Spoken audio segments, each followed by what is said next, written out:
So I know what you're all here for. Over the last 6, maybe 8 weeks, I have been embattled in a wave war with Phatphil over Rise of the Empire. And that actually just finished up yesterday with the most recent event. We had given each other about 2 months, and that was specifically because of my spring break, but it was also, I think it worked out really nicely because it allowed us time to build upgrades to our accounts to kind of account for each other's accounts and figuring out our waves. So let's talk about that real quick. I don't want to spend too much time. We just got done over the whole time period of finalizing territory battles and making sure that I could hopefully stay on top of him. I had done quite a few upgrades to my account, including the Spectre team here with Ahsoka. I probably wouldn't have finished getting Ahsoka until literally next week, but we put quite a lot of crystals into making sure that I could speed these guys up and get them ready. We also went after the Wookiees, which is a team that I never, ever thought that I would have available to me for territory battles, but we wanted to make sure we could get as much as we possibly could. I keep saying we, but I meant me. Our Hut Cartel, we brought our Hut Cartel Jabba up to R9 for that Vander mission that is relatively easy. I've only been able to get it to one of 2 waves. I know some other people have been managing to do it 2 for 2 waves regardless of the team, but still that one wave was, believe it or not, worth it to me. Let's see, our Galactic Republic. I brought Quadme up to R8 as well so that I could use her. I think I used her on Kessel, actually. I was short 1 team in day 5. I was struggling, and I figured maybe this would help me with the raid a little bit, but also give me some ability to, work it into Rise of the Empire. Over this time, 2 months is not a lot of time. Over this time, I also spent, I would say, about 15,000 crystals in signal data. No dollars, no money, no packs involved here. And my Imperial Remnants. I never thought I would have a Dark Trooper Moff Gideon, but I already had the majority of the team that I was using on easier combats like Kessel, and I figured I could use him on Mandalore over the 3 days, and that might be the ace in the hole that gets me the win.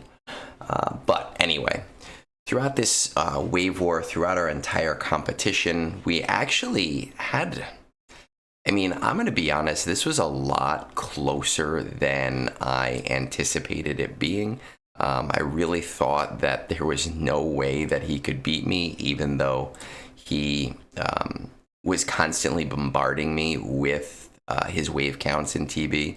I'll show you here. Let's see. Game.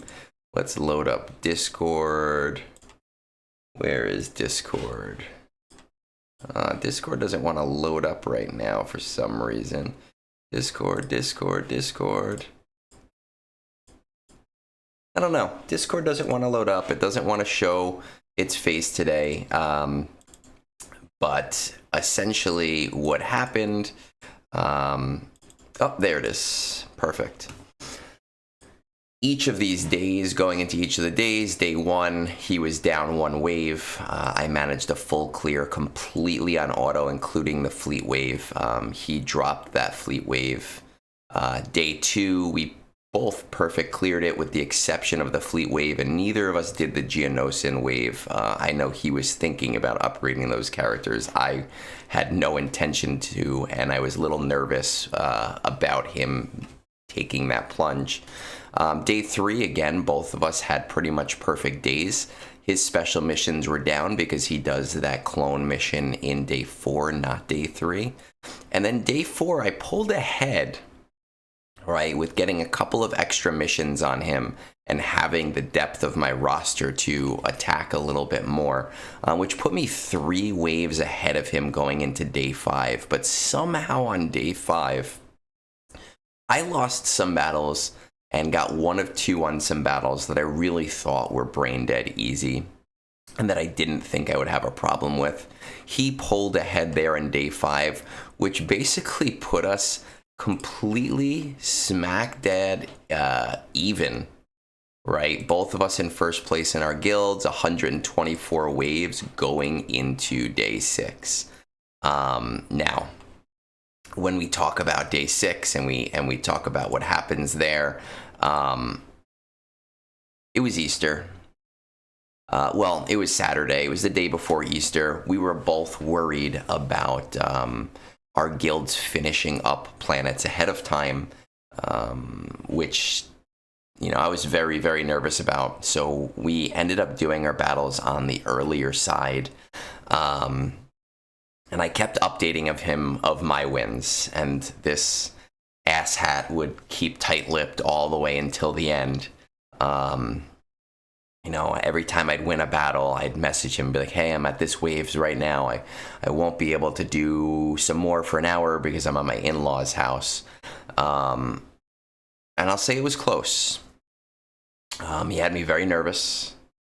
I was kind of scared going into the night because, as a reminder, our bet here was that if he won, I would have to Relic 9 my Wampa, who is currently Relic 6, and if I won, he would have to apply a TB Omicron of my choice, and I'm not mean, I'm not as nasty as he is, so I optioned him to apply his first TB Omicron to Captain Enoch. So without further ado, the scores for our TB Wave War: Phatphil coming in hot with 132 waves in his guild, which is a solid count, going 124 to 132. Day 6 is very hard when you have R9 planets opened up.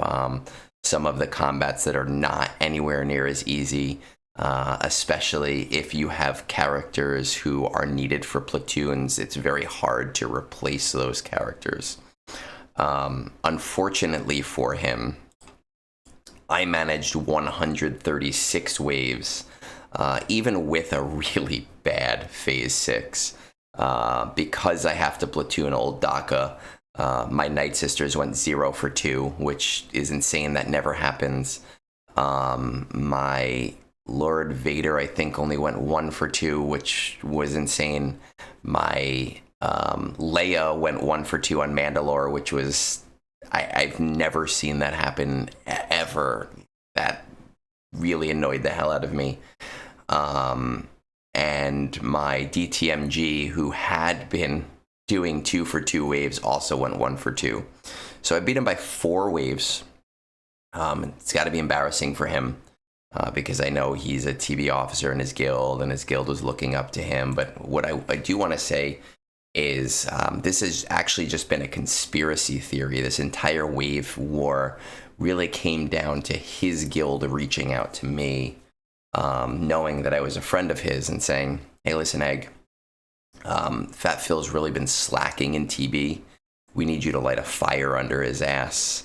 So they paid me sly under the table to start this war with him. And now he's hitting all-time highs. So you're welcome, Mandalorians. I will be expecting the second half of that payment in the near future. Now, the second half of that bet was I happen to have this Wampa Funko Pop that I have had for quite a long time. I don't remember when I got it or why I got it, but part of our deal was that if I won, this guy would be getting the torch. It won't happen today because it is Monday and I have to go to work in 5 minutes.